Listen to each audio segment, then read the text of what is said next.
Tahun 2024, tim peneliti menjalankan pemindaian radar penembus tanah di bawah salah satu lokasi paling terlindung di muka bumi. Apa yang mereka temukan seharusnya tidak pernah dibagikan. Data itu ditarik secara diam-diam. Timnya membungkam diri, tapi potongan-potongan informasi itu selamat.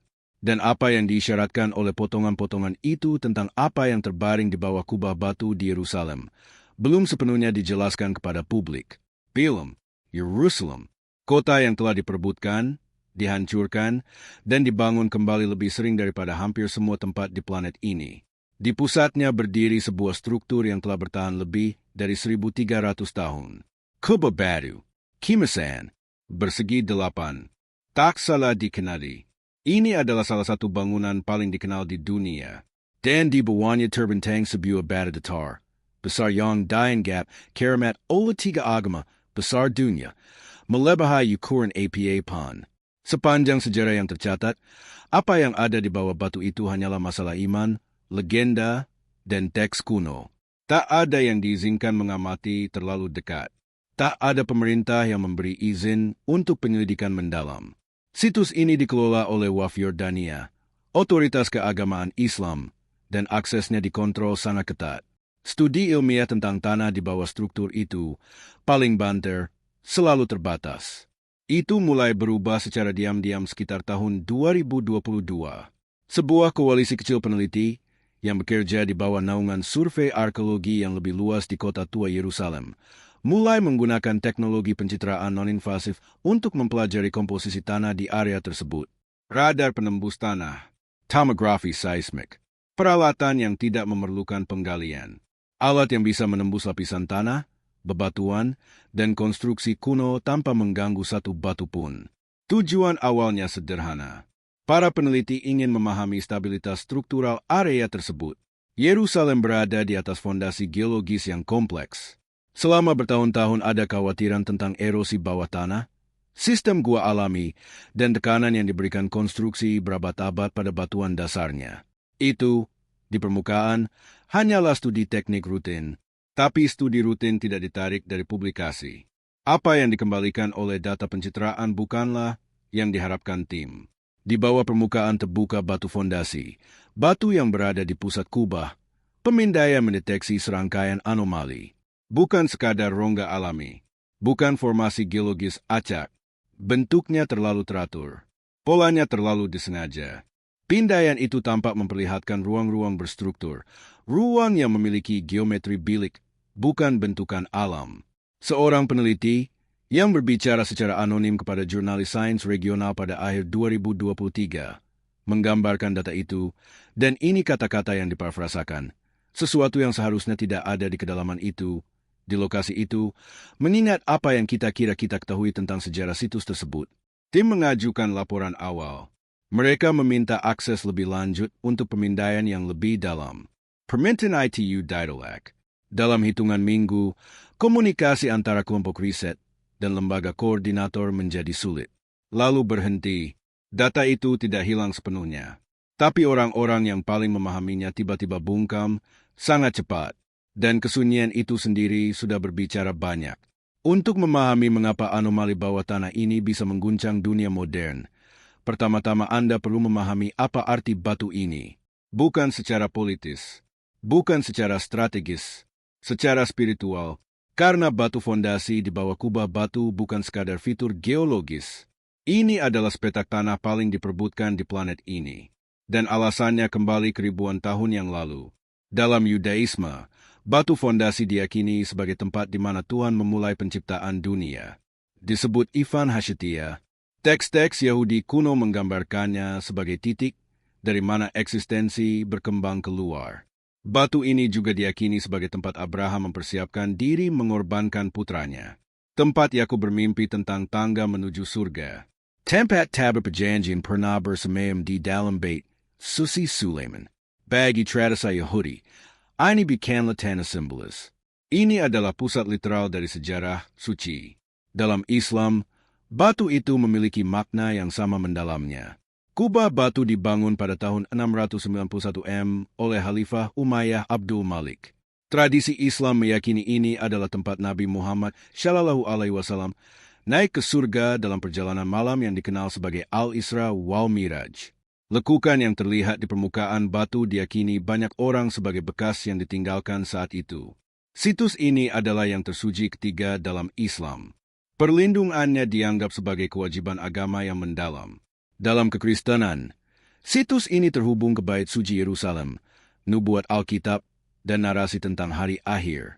Tradisi Kristen tertentu meyakini bahwa pembangunan kembali Bait Suci di lokasi tepat ini adalah prasyarat untuk kembalinya Kristus.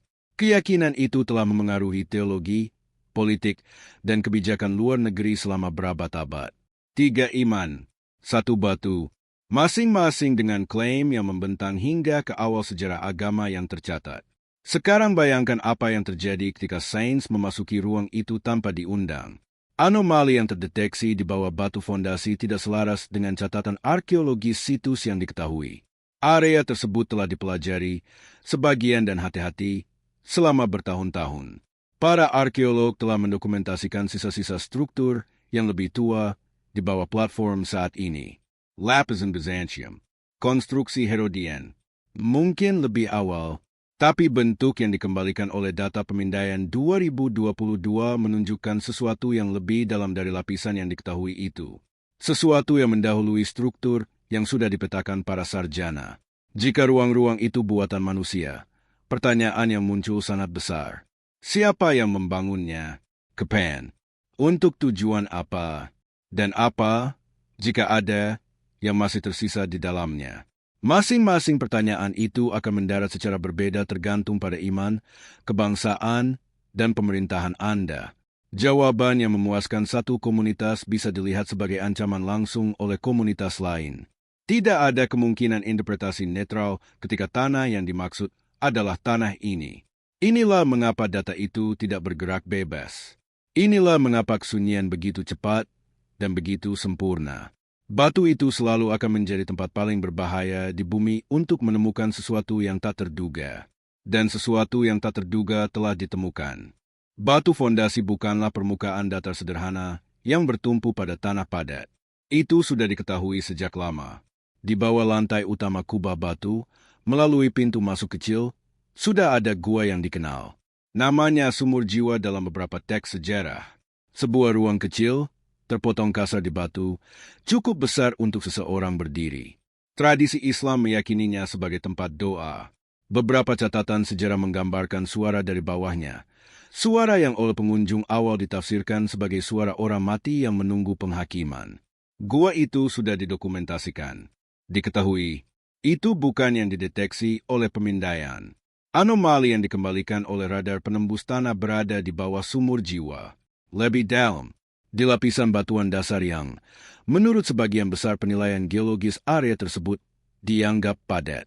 Yang ditunjukkan oleh pencitraan adalah bahwa asumsi ini salah. Ada ruang-ruang di bawah sana, dan berdasarkan pembacaan densitas serta keteraturan geometris bentuknya, ruang-ruang itu tidak terbentuk secara alami. Untuk tepat tentang apa yang bisa dan tidak bisa diketahui oleh radar penembus tanah, alat ini mendeteksi perubahan densitas material. Alat ini bisa membedakan antara batuan padat dan ruang terbuka. Alat ini bisa mengidentifikasi perbedaan antara pola retakan alami dan rongga terstruktur. Yang tidak bisa dilakukannya adalah memberitahu Anda apa yang ada di dalam ruang-ruang itu. Alat ini tidak bisa mengonfirmasi usia, tidak bisa mengonfirmasi isi. Yang bisa dilakukannya adalah memberitahu Anda bahwa sesuatu ada di sana dan memberi Anda gambaran kasar tentang bentuk sesuatu itu. Bentuk dalam kasus ini digambarkan oleh peneliti anonim sebagai multiruang. Terhubung, diatur dalam pola yang menunjukkan konstruksi yang disengaja, bukan kecelakaan geologis. Kedalamannya menempatkan mereka di bawah lapisan manapun yang telah terganggu secara arkeologis di era modern. Itu berarti apapun yang ada di bawah sana belum tersentuh. Tidak selama berabad-abad, mungkin lebih lama. Catatan sejarah menawarkan potongan-potongan yang sulit diabaikan dalam konteks ini. Sejarawan Josephus, yang menulis pada abad pertama, menggambarkan lorong bawah tanah di bawah bukit Bait Suci yang digunakan selama pengepungan Yerusalem. Gulungan tembaga, Salah satu gulungan laut mati yang ditemukan pada 1952 berisi daftar lokasi di mana harta bait suci diduga disembunyikan. Para sarjana telah memperdebatkan maknanya selama beberapa dekade. Beberapa menganggapnya fiksi. Yang lain percaya itu adalah inventaris asli. Beberapa lokasi yang digambarkannya telah didaftarkan merajik pada ruang bawah tanah, di sekitar, dan di bawah bukit bait suci. Lalu ada Ksatria Templar. Ketika mereka menduduki Bukit Bait Suci selama periode Perang Salib pada abad ke-12, catatan sejarah menunjukkan mereka melakukan penggalian ekstensif di bawah situs tersebut. Apa yang mereka temukan, jika ada, tidak pernah tercatat secara resmi. Namun kebangkitan mereka yang tiba-tiba menuju kekuasaan dan kekayaan luar biasa dalam dekade-dekade setelah masa mereka di Yerusalem telah menjadi subjek keingintahuan sejarah selama berabad-abad. Pemindaian tidak menemukan tabut. Mereka tidak menemukan emas Templar. Biarkan itu jelas. Apa yang mereka temukan adalah ruang. Pilik, jenis ruang yang dibangun ketika seseorang memiliki sesuatu untuk dilindungi. Apa yang dilindungi, dan apakah itu masih ada, adalah pertanyaan yang tampaknya tidak ada otoritas yang bersedia menjawab. Dan pertanyaan yang lebih dalam adalah apakah ada otoritas yang sudah melihat. Ketika data ilmiah menghilang, jarang sekali hilang dengan sendirinya. Seseorang membuat keputusan. Sebuah panggilan telepon dilakukan. Sebuah email tidak dijawab. Sebuah laporan diam-diam disimpan. Prosesnya hampir tidak pernah dramatis. Itu administratif, birokratis, dan itulah tepatnya yang membuatnya sangat sulit dilacak. Pada bulan-bulan setelah hasil pemindaian awal dari bawah Bukit Bait Suci, serangkaian peristiwa terjadi yang oleh para peneliti dan jurnalis yang akrab dengan wilayah tersebut sulit dijelaskan melalui logika kelembagaan biasa. Badan koordinator yang mengawasi survei arkeologi yang lebih luas mengeluarkan pernyataan bahwa proyek dihentikan karena kendala pendanaan. Pernyataan itu singkat, tidak menyebut nama individu, tidak memberikan garis waktu untuk dimulainya kembali. Itu adalah jenis pernyataan yang dirancang untuk menutup percakapan, bukan menjelaskannya. 3 peneliti yang terlibat dalam kerjaan pemindaian meninggalkan posisi institusi mereka dalam rentang 6 bulan. 1 menerima peran di perusahaan konsultan swasta. 1 mengikuti akademik yang sekra visual bilang berakhir. 1 berhenti menerbitkan sama sekali. Tak satu pun dari mereka telah berbicara secara publik tentang proyek itu dalam format yang dapat dilacak sejak data itu ditarik. WAF Yordania, yang mengelola situs, tidak mengeluarkan pernyataan. Kesunyian itu penting. WAF bukanlah institusi yang diam ketika mereka menganggap situs terancam. Mereka telah merespons dengan keras di masa lalu terhadap penggalian tidak sah, provokasi politik di dekat situs, dan upaya kelompok luar untuk mengubah pengaturan akses. Kesunyian mereka di sini bukanlah kesunyian institusi yang tidak tahu apa yang terjadi. Itu adalah kesunyian institusi yang sudah dikonsultasikan. Pemerintah Israel yang mengontrol arsitektur keamanan yang lebih luas di sekitar Bukit Bait Suci sementara WAF mengontrol administrasi keagamaan sehari-hari juga tidak mengatakan apapun.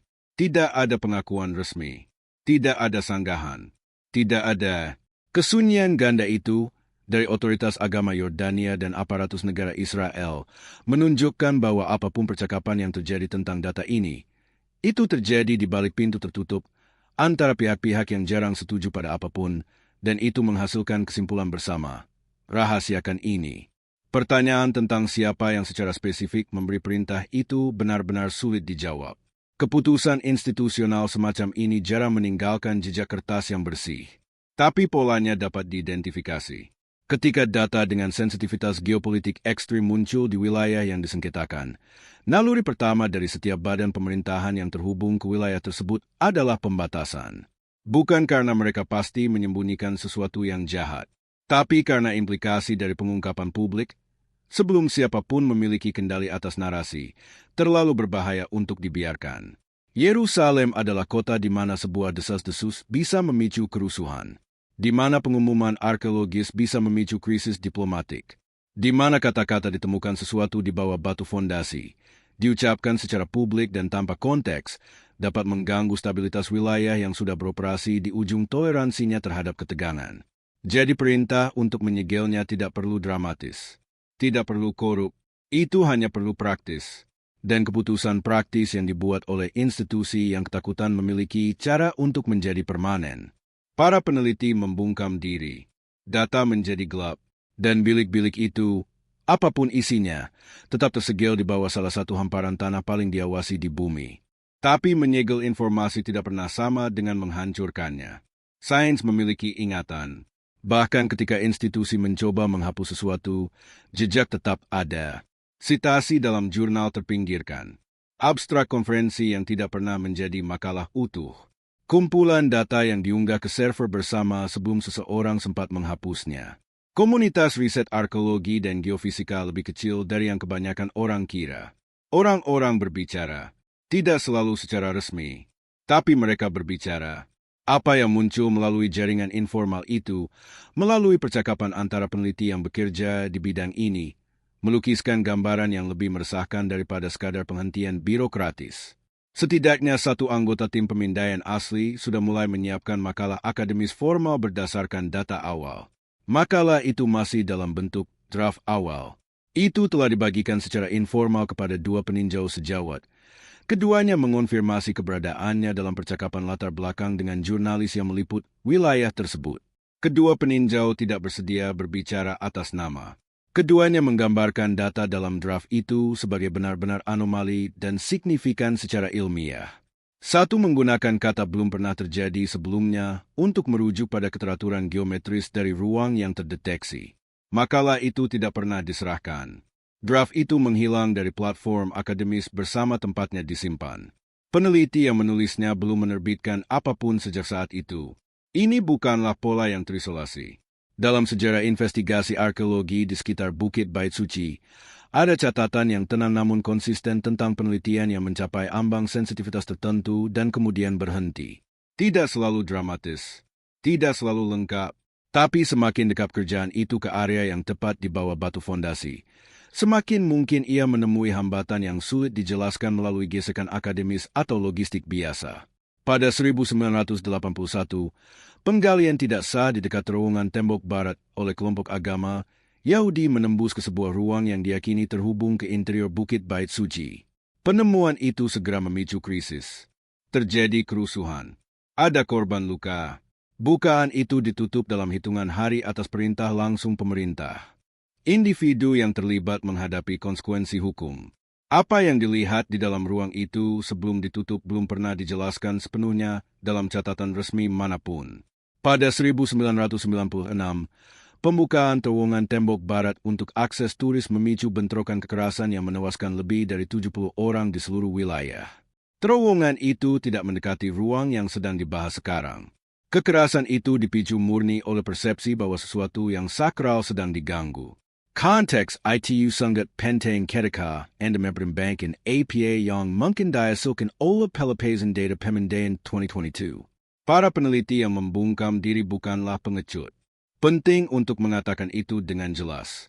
Mereka adalah orang-orang yang memahami, lebih baik dari hampir siapapun, persis apa yang mereka temukan dan persis apa artinya melepaskannya tanpa otorisasi bagi wilayah yang menampung jutaan jiwa. Kesunyian mereka mungkin adalah keputusan paling bertanggung jawab yang tersedia bagi mereka pada saat itu. Tapi tanggung jawab dan transparansi tidak selalu sama. Dan dunia di luar institusi tertutup itu memiliki kepentingan yang sah untuk memahami apa yang ditemukan sains di bawah tanah paling disengketakan di bumi. Data itu ada di suatu tempat. Orang-orang yang melihatnya masih hidup, dan bilik-bilik di bawah batu fondasi tidak pernah berpindah. Bayangkan sejenak bahwa bilik-bilik itu nyata, bahwa data itu akurat, bahwa di bawah batu fondasi, pada kedalaman yang tidak pernah dicapai oleh tim arkeologi modern secara resmi, ada ruang terstruktur yang dibangun oleh tangan manusia pada masa yang tidak sepenuhnya tercatat oleh catatan sejarah saat ini.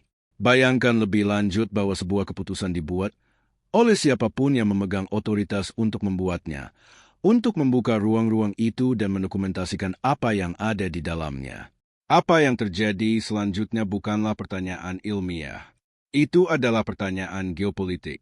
Jika tidak ada yang ditemukan di dalam bilik-bilik itu, kerusakannya tetap signifikan. Tindakan menggali di bawah batu fondasi, terlepas dari hasilnya, akan ditafsirkan oleh sebagian besar populasi Muslim dunia sebagai penodaan terhadap situs tersuci ketiga dalam Islam. Konsekuensi politik dari persepsi itu saja bisa sangat parah. Pemerintah di seluruh Timur Tengah dan sekitarnya akan menghadapi tekanan domestik yang intens untuk merespons.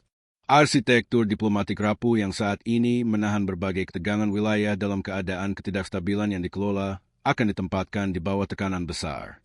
Jika sesuatu ditemukan, konsekuensinya melampaui apa yang dirancang untuk ditangani oleh sebagian besar kerangka kerja geopolitik. Pertimbangkan rentang kemungkinan. Jika bilik-bilik itu berisi artefak dari periode Bait Suci Sulaiman, implikasi bagi identitas keagamaan dan nasional Yahudi akan sangat mendalam.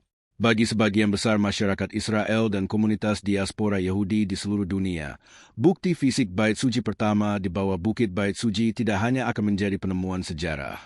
Itu akan menjadi konfirmasi religius atas klaim teritorial dan spiritual yang sudah menjadi pusat dari salah satu konflik paling sulit di dunia. Jika artefak itu memiliki signifikansi sejarah Islam, dinamikanya berubah tetapi tidak menyederhana. Jika balik-balik itu mendahului semua tiga agama Abrahamic sepenuhnya, pertanyaan yang menjadi tidak memiliki kerangka kerja yang ada untuk menampungnya. Dan ada satu kemungkinan lagi yang berada di tepi seluruh investigasi ini. Satu yang telah diperdebatkan oleh sejarawan dan teolog selama berabad-abad tanpa resolusi. Kemungkinan bahwa bilik-bilik itu berisi sisa-sisa fisik tabut perjanjian. Peti berlapis emas yang dijelaskan dalam Alkitab Ibrani sebagai wadah lempengan asli 10 perintah Allah. Objek yang, menurut teks, membawa kehadiran langsung Tuhan. Sebagian besar arkeolog arus utama memperlakukan tabut sebagai artefak sejarah yang dihancurkan atau hilang selama penaklukan Babilonia atas Yerusalem pada 586 SM.